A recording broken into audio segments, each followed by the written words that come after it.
Exatamente. Então, este constrangimento, ele vai ser um abuso do meu direito de cobrança. Ele vai gerar uma obrigação de responsabilidade civil e uma obrigação de indenização por conta daquele dano que eu causei naquela pessoa, que era o meu devedor, que eu tinha o direito de cobrar, mas eu excedi. Então, essa é a grande área de atuação, né, da minha linha de pesquisa em específico. Certo.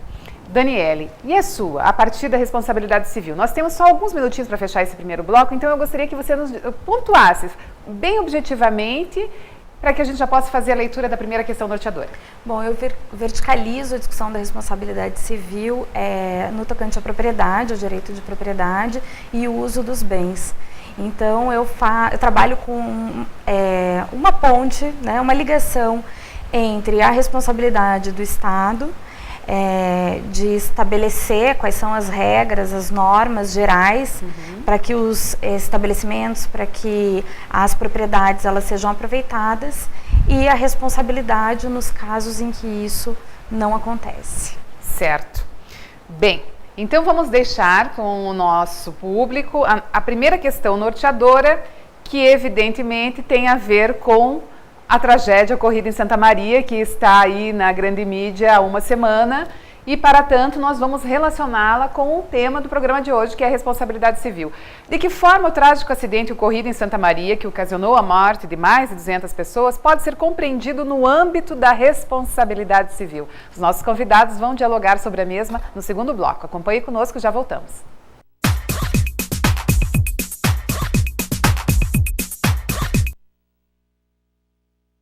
Tudo começa pelo diálogo. Afinal, na cidade onde o abstrato conversa com o figurativo e o sagrado convive com o profano, é que nasceu uma escola de negócios que fala com o mundo.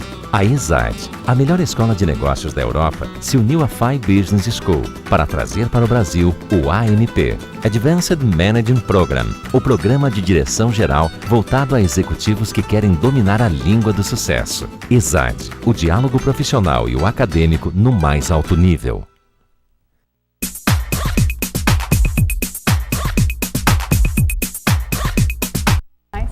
Voltamos para o segundo bloco do programa de hoje, que tem como tema a grande área do direito e a responsabilidade civil. Os nossos convidados, então, neste bloco, vão fazer a relação entre responsabilidade civil, da grande área do direito, com a tragédia ocorrida em Santa Maria. A questão norteadora que nós deixamos ao finalzinho do primeiro bloco é de que forma o trágico acidente ocorrido em Santa Maria, que ocasionou a morte de mais de 200 pessoas, pode ser compreendido no âmbito da responsabilidade civil. Regis, por favor, fazendo então uma relação com a sua área de especialidade de atuação, que é o abuso do direito e excesso manifesto. Tá, ok. Bom, é complicado se analisar friamente uma situação que causou uma situação tão trágica que causou a morte de tantas pessoas, né, principalmente fazendo uma análise técnico-jurídica. Mas pensando de abuso de direito, ou seja, causar danos mesmo estando atuando de forma lícita, não há uma forma, né, de explicar para o grande público que alguém que atua especificamente da sua, né, estritamente nos limites legais, do jeito em que o Estado autorizou o seu funcionamento, venha a ser obrigado a responder, né, a indenizar outras pessoas. Do outro lado, né, como, né, se colocando na condição de vítima, né, como é que eu, né, fui até um local, paguei a minha entrada, né, me servi daquele serviço e esse serviço me causou, né, tão mal que eu fui levado a óbito ou estou, né, em condição extrema de numa condição extrema, né, beirando a morte. São duas situações absolutamente paradoxais. De um lado, né, pensando na ideia do empresário, né, não é justo que eu, cumprindo a minha obrigação, seja obrigado a indenizar. E colocando na condição do consumidor ou do frequentador, também não é justo que eu vá até lá, né, pensando que eu estou seguro e não seja indenizado. Então, o abuso de direito, no máximo que nós conseguiríamos incluir na situação, na relação, seria na hipótese, né, acredito que improvável, espero que improvável, de um eventual segurança que não tenha deixado as pessoas saírem porque ele queria que eles pagassem. Certo. Né? Porque no meio daquele tumulto, ele não sabendo do que estava acontecendo, ele pega e impede as pessoas de saírem, né? Porque essas pessoas não pagaram a consumação, o que tinham consumido dentro do local.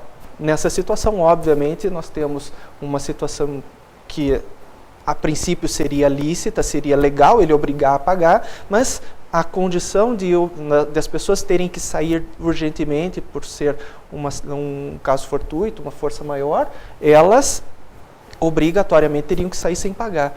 Então, se eventualmente aconteceu efetivamente o que se fala que os seguranças impediram a saída, etc., nesse caso a gente conseguiria colocar o abuso de direito, ou seja, né, eu sobrepujando, né, colocando o meu direito de crédito sobre o direito à vida daquelas pessoas. Então isso é muito sério, é muito grave.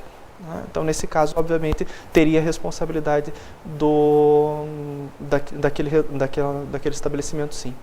E com relação ao lado das vítimas, né? Porque, como você citou, a partir do momento em que nós vamos a um local, nós nos sentimos, ou pelo menos nós acreditamos, estarmos seguros. Então, vamos pensar também, pensar no cinema. Nós, quando vamos assistir a um filme, numa sala de exibição, nós acreditamos estarmos seguros naquele ambiente, né?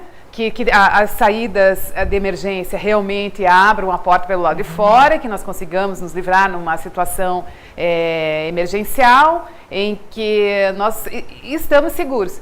E nós pagamos os nossos impostos acreditando que os órgãos responsáveis, os órgãos reguladores façam essa fiscalização, a inspeção e, enfim, nós estaremos seguros dentro daquele local. Por fim, nós descobrimos que as coisas não são bem assim, né? E nós nos deparamos com tragédias dessa natureza. Então, de que forma aí, nesse caso, o consumidor pode agir? Daí seria o lado do consumidor. Isso, né? Nós teríamos uma outra proteção, um outro regramento que seria o Código de Defesa do Consumidor, que ele tem uma forma protetiva muito mais ampla. Essa forma protetiva muito mais ampla, ela se refere à ausência de necessidade, a desnecessidade de verificação de culpa por parte do fornecedor. Ou seja, ele agindo de forma legal, mesmo sem ter absolutamente nenhum tipo de culpa, ele causando dano. Esse dano sendo causado pela sua atividade, ele vai ser obrigado a indenizar. É o que se chama de responsabilidade objetiva. Essa responsabilidade objetiva está em favor do consumidor, que é a parte mais fraca, ele é hipossuficiente na relação de consumo. Então, não se obriga ao consumidor, quando ele entra no cinema, aonde está a tabuleta do alvará. Eu quero ver se está vigente. Sim. Né? Eu quero ver se... Aliás, acredito que nem haja, né? Eu, pelo menos, não lembro de ter visto nos estabelecimentos. A legislação obriga que esteja em local visível. É visível, mas eu não lembro de ter visto. Eu vou começar a observar agora, vou procurar esse alvará. Visível aqui, exatamente. Então, quando acontece qualquer tipo de interferência, nós saímos um pouquinho da esfera da tutela civil, que é essa de reparação do dano, e nós voltamos para a esfera administrativa, que é a esfera da proteção da sociedade como um todo. Então, nesse ponto entra o Estado. O Estado tem essa responsabilidade, ele recebe poderes delegados da sociedade para agir. Então, ele tem o direito de conferir o alvará, de retirar o alvará. Todas essas são licenças que são chamadas, são licenças que são provisórias. Todas elas podem ser retiradas a qualquer tempo, uma vez que eu não cumpra aqueles requisitos. Resta-nos saber até que ponto o poder público está preparado para verificar se essa licença, se os requisitos estão cumpridos, até que ponto ele tem capacidade de fiscalização. Depois da tragédia, parece que tudo está sendo colocado a toque de caixa. Parece que tudo está sendo, as fiscalizações, as licenças, etc., que não eram verificadas há anos, de uma semana para cá tudo parece ser obrigatório. Numa situação bastante pitoresca, a sede da OAB Nacional não pôde receber a presidente Dilma ontem, na posse numa reunião que estava sendo marcada para a data de ontem. Foi transferido para um hotel que tinha todas as licenças e alvarás, né? Então, se nem a sede nacional da OAB estava em Brasília não tinha, né, segurança suficiente para um caso de evacuação imediata, né, em situação de emergência, não, que é uma completa... Não se cogita uma situação dessas, né? Então, hoje nós vivemos uma caça às bruxas, infelizmente. Daniele, a partir da sua área de especialização, de que forma nós podemos relacionar a tragédia ocorrida em Santa Maria com a responsabilidade civil?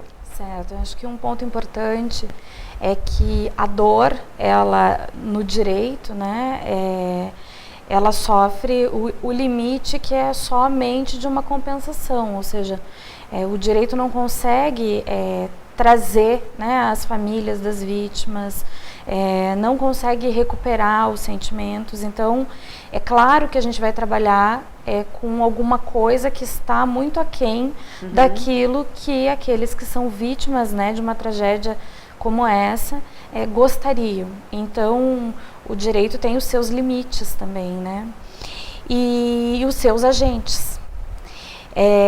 O direito trabalha de uma forma protetiva, né? Então existem inúmeras legislações, inúmeras normas que regulam dentro das cidades a organização dos espaços, a organização dos estabelecimentos, o tipo de uso que se pode dar a cada propriedade, a cada bem.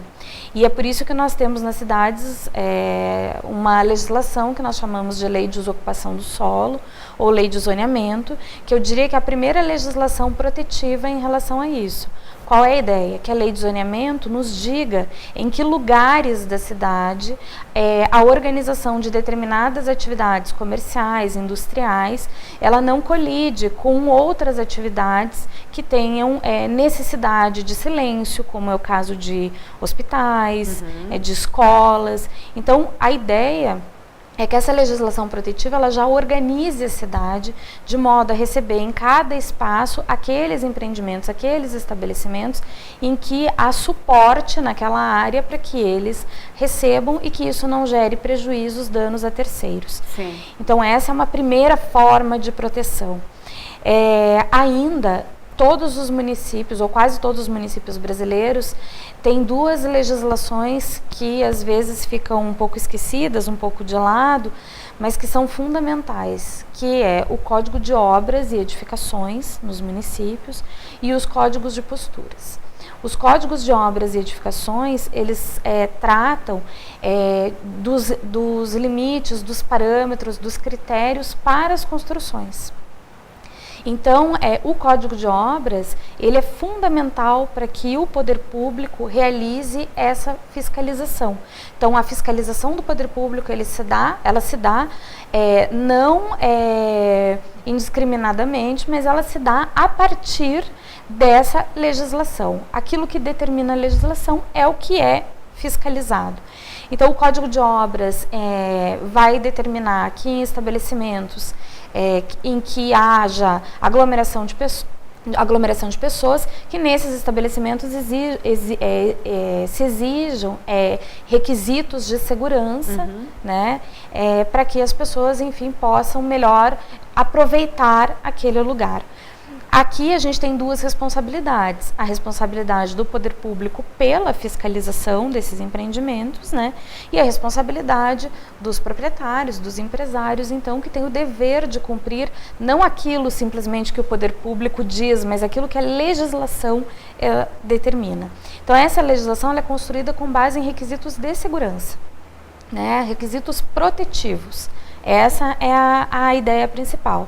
E os códigos de posturas, que vão definir no entorno daquele estabelecimento, estacionamentos, ruas, como que eles devem ser utilizados, inclusive em horários diferentes, né? Nós temos os exemplos dos barzinhos, né, que colocam as mesas na calçada, por exemplo. São estabelecimentos que utilizam a área pública privadamente, mas pode ser que em determinados espaços da cidade ou em determinados municípios, pela própria cultura, isso possa se dar dessa forma. Então, cada município vai regular o seu espaço e a utilização desses empreendimentos e esses itens protetivos a partir da leitura desse lugar. Nós temos algumas questões importantes aqui. Os nossos requisitos, né, os critérios de construção, e eu falei há pouco da questão tecnológica, elas vêm sofrendo inúmeras alterações. Então é claro, né, que nós temos primeiro uma explosão das cidades, de algumas grandes cidades, né, brasileiras, o que significa aí uma mudança institucional do próprio Estado para passar ele mesmo, né, e os seus agentes, de modo que eles se preparem para essas alterações. Então, com as cidades com 3 milhões, 5 milhões, 11, 16 milhões de habitantes, é evidente que o Estado ele tem que se preparar muito mais, né, para tratar dessas questões. Ao mesmo tempo, exige-se dos técnicos que trabalham, né, no poder público municipal, né, principalmente, mas estadual também, que eles tomem conhecimento dessas mudanças todas. E nós temos o tempo, né? O tempo é uma questão para nós, né? O tempo do Estado, o tempo da tecnologia, o tempo das mudanças, a história. Então, nós não podemos hoje, por exemplo, exigir de prédios que foram construídos no início da década de 20 ou mesmo no final do século passado, as mesmas condições construtivas que nós temos nesse ano, né, nesse momento. Então, existem algumas questões que devem ser observadas com muita cautela. Então, o que eu quero dizer é que a questão não é simples, ela é uma questão complexa. É por isso que os alvarás, as licenças, eles têm esse caráter provisório que o Regis falou. Né? Porque há uma necessidade do Estado sempre voltar àquele lugar para verificar se de fato, né, aquelas condições que naquele momento da legislação estavam estabelecidas e que podem ser alteradas, porque a legislação pode ser alterada exigindo mais requisitos